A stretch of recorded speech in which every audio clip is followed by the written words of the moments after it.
বিসমিল্লাহির রহমানির রহিম। আমি গাজওয়ার সেনা, আমি কারো দাস নই, আমি নই হিংস্র হাতিয়ার, আমি সত্যের পতাকা।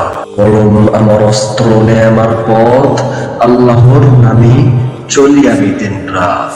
ভয় নয় শক্তি আমি, ঘৃণা নয় প্রেম আমি, রক্ত নয় আলো আমি, আমি গাজওয়ার সেনা, আমি শান্তির অগ্রসেনা। আমি যখন দাঁড়াই অন্যায় হেকে, আমি বলি না যখন মিথ্যা ফাঁকে, জিহাদ মানে জাগরণ, আত্মসংযম পথ, নফসের বিরুদ্ধে যুদ্ধই আমার রং। আমি গাজওয়ার সেনা, জি আমি গাজওয়ার সেনা। সত্য আমার নিশান, ঈমান আমার পথ। ওঠো ভাই ওঠো বন্ধু, গাজওয়ার সেনা আমরা, জুলুমের দেওয়াল ভেঙে করি শান্তির উম্মাহ।